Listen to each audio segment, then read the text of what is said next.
गौरी पुत्र गणेश भगवान की जय। श्री लक्ष्मी नारायण भगवान की जय। श्री उमापति शंकर भगवान की जय।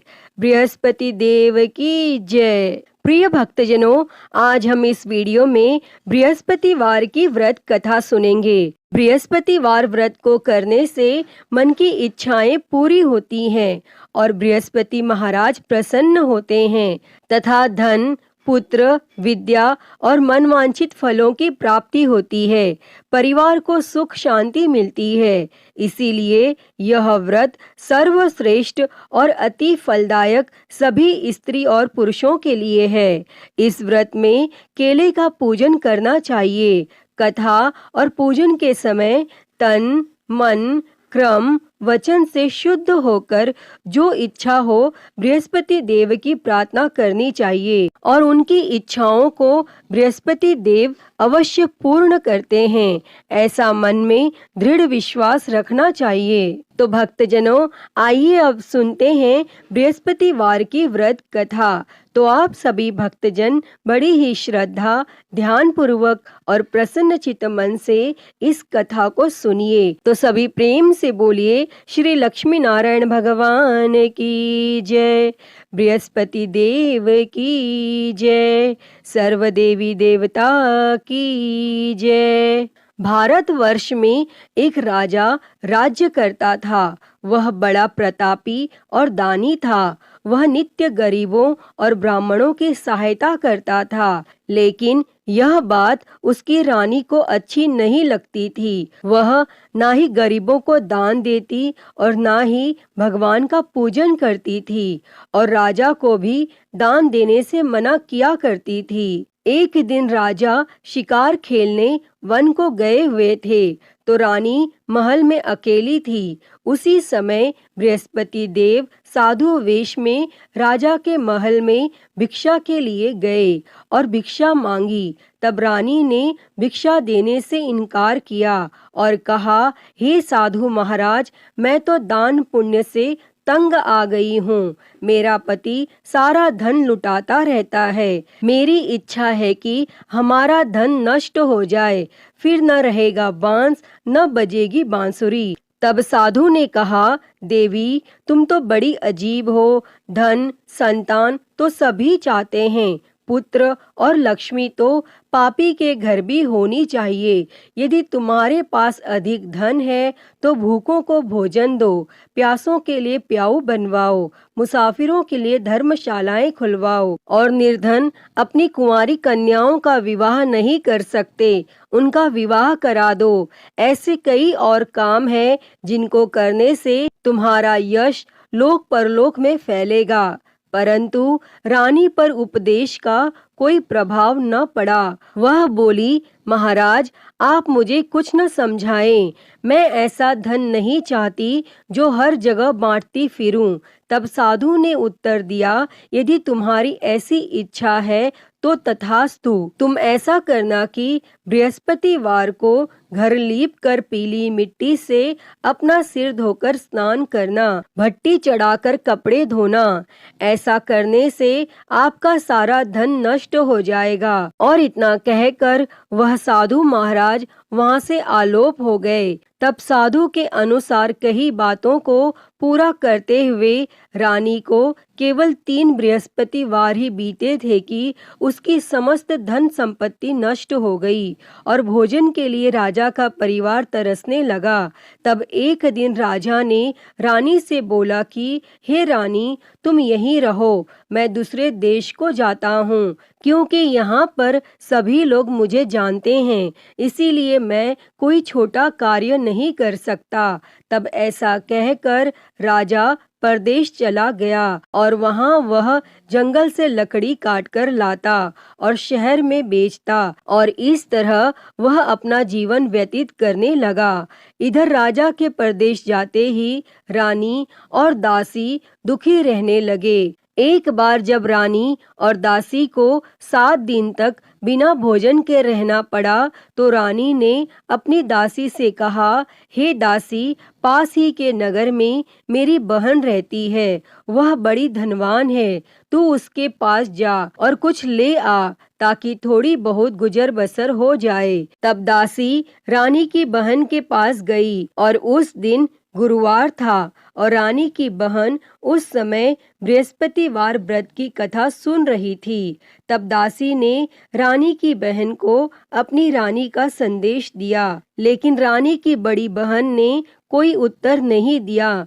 और जब दासी को रानी की बहन से कोई उत्तर नहीं मिला तो वह बहुत दुखी हुई और उसे क्रोध भी आया और दासी ने वापस आकर रानी को सारी बात बता दी। तब सुनकर रानी ने अपने भाग्य को कोसा और उधर रानी की बहन ने सोचा कि मेरी बहन की दासी आई थी, परंतु मैं उससे नहीं बोली और इससे वह बहुत दुखी हुई होगी। और वह कथा सुनकर और पूजन समाप्त करके अपनी बहन के घर आई और कहने लगी, मैं बृहस्पतिवार का व्रत कर रही थी, तुम्हारी दासी मेरे घर आई थी, परंतु जब तक कथा होती है तब तक न तो उठते हैं और न ही बोलते हैं, इसीलिए मैं नहीं बोली। कहो दासी क्यों गई थी? तब रानी बोली, बहन तुमसे क्या छिपाऊं, हमारे घर में खाने तक को अनाज नहीं था। और ऐसा कहते कहते रानी की आंखें भर आई। उसने दासी समेत पिछले 7 दिनों में भूखे रहने तक की बात अपनी बहन को विस्तार पूर्वक सुना दी। तब रानी की बहन बोली, देखो बहन, भगवान बृहस्पति देव सबकी मनोकामना को पूर्ण करते हैं। देखो शायद तुम्हारे घर में अनाज रखा हो। पहले तो रानी को विश्वास नहीं हुआ, पर बहन के आग्रह करने पर उसने अपनी दासी को अंदर भेजा तो उसे सचमुच अनाज से भरा एक घड़ा मिल गया और यह देखकर दासी को बड़ी हैरानी हुई। तब दासी रानी से कहने लगी, हे रानी, जब हमको भोजन नहीं मिलता तो हम व्रत ही तो करते हैं, इसीलिए क्यों न इनसे व्रत और कथा की विधि पूछ ली जाए ताकि हम भी व्रत कर सकें। और तब रानी ने अपनी बहन से बृहस्पतिवार व्रत के बारे में पूछा। तब उसकी बहन ने बताया, बृहस्पतिवार के व्रत में चने की दाल और मुनक्का से विष्णु भगवान का केले की जड़ में पूजन करें तथा दीपक जलाएं, व्रत कथा सुनें और पीला भोजन ही करें, इससे बृहस्पति देव प्रसन्न होते हैं। व्रत और पूजन विधि बताकर रानी की बहन अपने घर को लौट गई और 7 दिन के बाद जब गुरुवार आया तो रानी और दासी ने व्रत रखा। गुड़साल में जाकर चना और गुड़ लेकर आई, फिर उससे केले की जड़ तथा विष्णु भगवान का पूजन किया। और अब पीला भोजन कहाँ से आए, इस बात को लेकर दोनों बहुत दुखी थी। चूंकि उन्होंने व्रत रखा था, इसीलिए बृहस्पति देव उनसे प्रसन्न थे।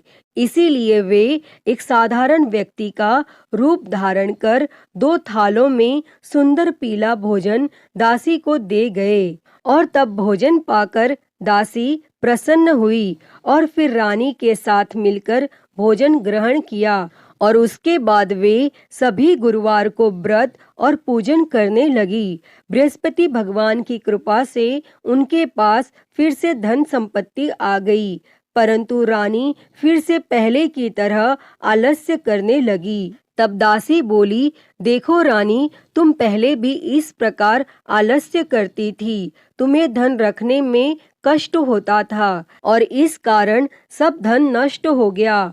और अब जब भगवान बृहस्पति की कृपा से धन मिला है तो तुम्हें फिर से आलस्य होता है। और रानी को समझाते हुए दासी कहती है कि बड़ी मुसीबतों के बाद हमने यह धन पाया है, इसीलिए हमें दान पुण्य करना चाहिए, भूखे मनुष्यों को भोजन कराना चाहिए और धन को शुभ कार्यों में खर्च करना चाहिए, जिससे तुम्हारे कुल का यश बढ़ेगा, स्वर्ग की प्राप्ति होगी और पितर प्रसन्न होंगे। और तब दासी की बात मानकर रानी अपना धन शुभ कार्यों में खर्च करने लगी, जिससे पूरे नगर में उसका यश फैलने लगा। और बृहस्पतिवार व्रत कथा के बाद श्रद्धा के साथ आरती की जानी चाहिए। इसके बाद प्रसाद बांटकर उसे ग्रहण करना चाहिए। और यहाँ एक दिन राजा दुखी होकर जंगल में एक पेड़ के नीचे आसन जमाकर बैठ गया। वह अपनी दशा को याद करके व्याकुल होने लगा और बृहस्पतिवार का दिन था। एकाएक उसने देखा कि निर्जन वन में एक साधु प्रकट हुए और वह साधु वेश में स्वयं बृहस्पति देवता थे। लकड़हारे के सामने आकर बोले, हे लकड़हारे, इस सुनसान जंगल में तू चिंता मग्न क्यों बैठा है? तब लकड़हारे ने दोनों हाथ जोड़कर प्रणाम किया और उत्तर दिया, हे महात्मा जी, आप सब कुछ जानते हैं, मैं क्या कहूँ? यह कहकर रोने लगा और साधु को अपनी आत्मकथा सुनाई। तब महात्मा जी ने कहा, तुम्हारी स्त्री ने बृहस्पतिवार के दिन बृहस्पति भगवान का निरादर किया है, जिसके कारण रुष्ट होकर उन्होंने तुम्हारी यह दशा कर दी। अब तुम चिंता को दूर करके मेरे कहने पर चलो तो तुम्हारे सब कष्ट दूर हो जाएंगे और भगवान पहले से भी अधिक संपत्ति देंगे। तुम बृहस्पति के दिन कथा किया करो। 2 पैसे के चने मुनक्का लाकर उसका प्रसाद बनाओ और शुद्ध जल से लोटे में शक्कर मिलाकर अमृत तैयार करो। कथा के पश्चात अपने सारे परिवार और सुनने वाले प्रेमियों में अमृत व प्रसाद बांटकर आप भी ग्रहण करो। ऐसा करने से भगवान तुम्हारी सब मनोकामनाएं पूरी करेंगे। तब साधु के ऐसे वचन सुनकर लकड़हारा बोला, हे प्रभु, मुझे लकड़ी बेचकर इतना पैसा नहीं मिलता जिससे भोजन के उपरांत कुछ बचा सकूं।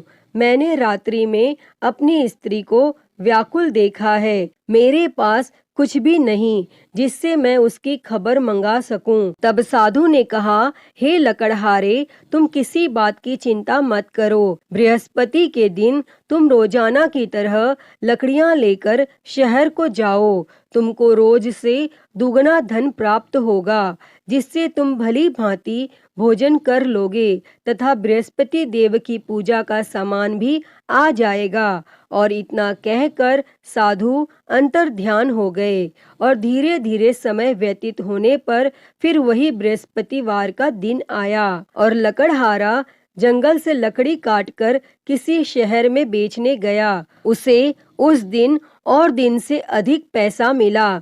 तब राजा ने चना गुड़ आदि लाकर गुरुवार का व्रत किया और उस दिन से उसके सभी क्लेश दूर हो गए। परंतु जब दोबारा गुरुवार का दिन आया तो बृहस्पतिवार का व्रत करना वह भूल गया। इस कारण बृहस्पति भगवान नाराज हो गए और उस दिन उस नगर के राजा ने विशाल यज्ञ का आयोजन किया तथा शहर में यह घोषणा करा दी कि कोई भी मनुष्य अपने घर में भोजन न बनावे और न आग जलावे। समस्त जनता मेरे यहाँ भोजन करने आवे और इस आज्ञा को जो न मानेगा उसे फांसी की सजा दी जाएगी। और इस तरह की घोषणा संपूर्ण नगर में करवा दी गई। तब राजा की आज्ञा अनुसार शहर के सभी लोग भोजन करने गए, लेकिन लकड़हारा कुछ देर से पहुंचा, इसीलिए राजा उसको अपने साथ घर लिवा ले गए और ले जाकर भोजन करा रहे थे तो रानी की दृष्टि उस खूंटी पर पड़ी जिस पर उसका हार लटका हुआ था। वह वहां पर दिखाई नहीं दिया।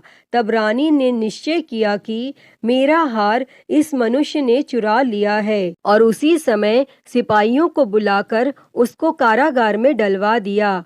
और जब लकड़हारा कारागार में पड़ गया और वह बहुत दुखी होकर विचार करने लगा कि न जाने कौन से पूर्व जन्म के कर्म से मुझे यह दुख प्राप्त हुआ है, और वह उसी साधु को याद करने लगा जो कि जंगल में मिले थे। तब उसी समय तत्काल बृहस्पति देव साधु के रूप में प्रकट हुए और उसकी दशा को देखकर कहने लगे, अरे मूर्ख, तूने बृहस्पति देव की कथा नहीं करी, इस कारण तुझे दुख प्राप्त हुआ है। अब चिंता मत कर, बृहस्पतिवार के दिन कारागार के दरवाजे पर 4 पैसे पड़े मिलेंगे। उनसे तू बृहस्पति देव की पूजा करना और तेरे सभी कष्ट दूर हो जाएंगे। तब बृहस्पतिवार के दिन उसे 4 पैसे मिले। लकड़हारे ने कथा कही और उसी रात्रि को बृहस्पति देव ने उस नगर के राजा को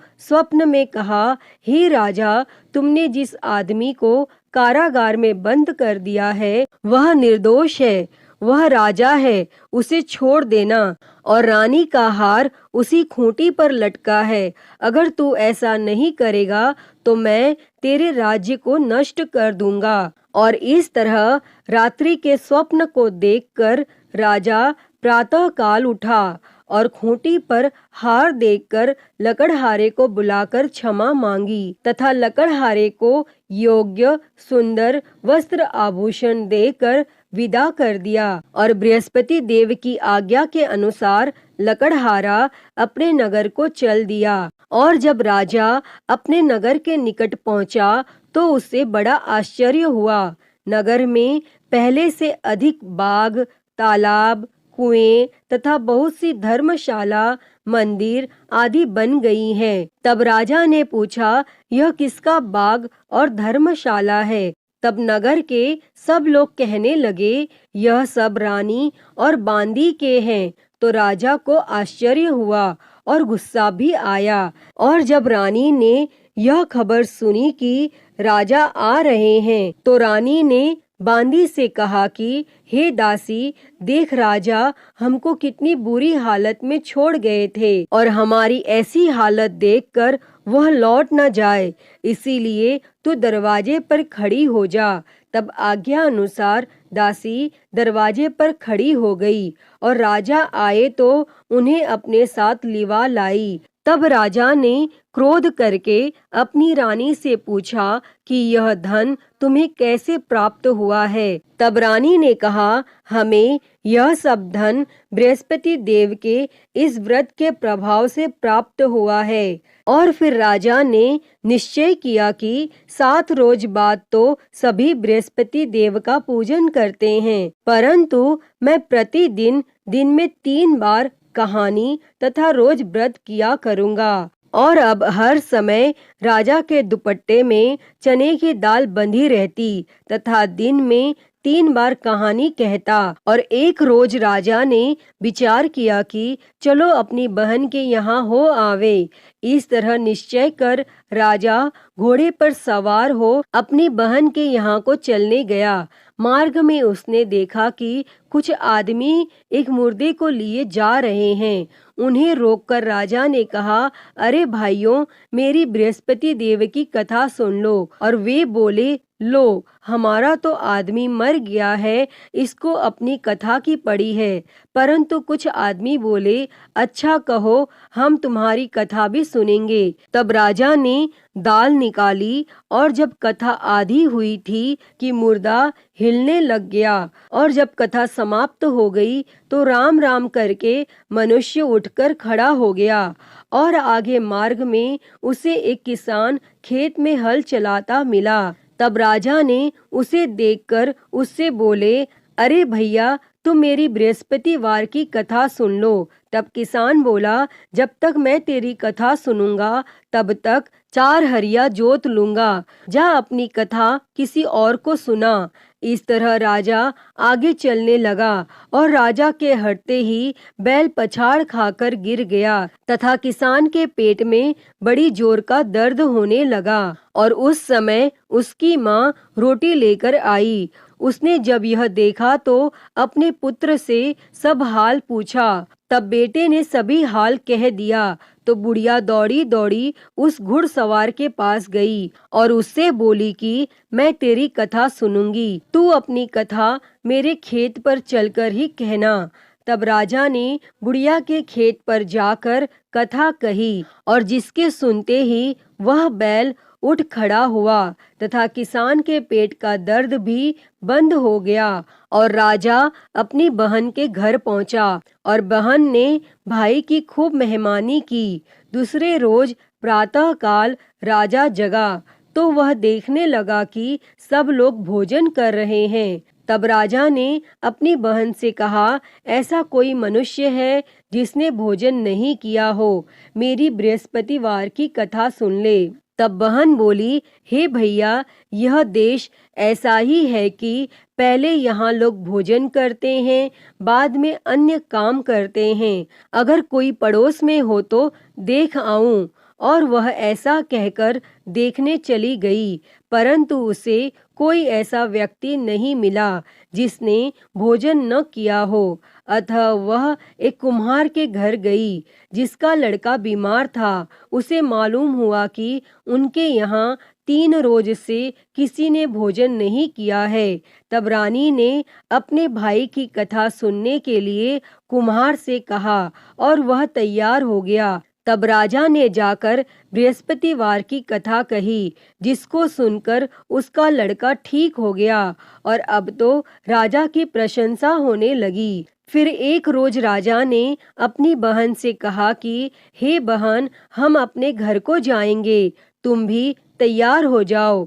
राजा की बहन ने अपनी सास से कहा। सास ने कहा, हाँ चली जा, परंतु अपने लड़कों को मत ले जाना, क्योंकि तेरे भाई की कोई औलाद नहीं है। और बहन ने अपने भैया से कहा, हे भैया, मैं तो चलूंगी, पर कोई बालक नहीं जाएगा। तब राजा बोला, जब कोई बालक नहीं चलेगा तब तुम भी क्या करोगी? और बड़े दुखी मन से राजा अपने नगर को लौट आया। और राजा ने अपनी रानी से कहा, हम निर्वंशी है, हमारा मुंह देखने का धर्म नहीं है। और फिर कुछ भोजन आदि भी नहीं किया। तब रानी बोली, हे प्रभु, बृहस्पति देव ने हमें सब कुछ दिया है, वह हमें औलाद अवश्य देंगे। और उसी रात को बृहस्पति देव ने राजा से स्वप्न में कहा, हे राजा, उठ, सभी सोच त्याग दे, तेरी रानी गर्भ से है। तब राजा को यह बात सुनकर बड़ी खुशी हुई और 9वें महीने में उसके गर्भ से एक सुंदर पुत्र पैदा हुआ। तब राजा बोला, हे रानी, स्त्री बिना भोजन के रह सकती है, पर बिना कहे नहीं रह सकती। जब मेरी बहन आवे तुम उससे कुछ कहना मत। तब रानी ने यह सुनकर हाँ कर दिया। और जब राजा की बहन ने यह शुभ समाचार सुना तो वह बहुत खुश हुई और बधाई लेकर अपने भाई के यहाँ आई। तभी रानी ने कहा, घोड़ा चढ़कर तो नहीं आई, गधा चढ़ी आई। तब राजा की बहन बोली, भाभी, मैं इस प्रकार न कहती तो तुम्हें औलाद कैसे मिलती। प्रिय भक्तजनों, बृहस्पति देव ऐसे ही हैं, जैसी जिसके मन में कामनाएं हैं सभी को पूर्ण करते हैं।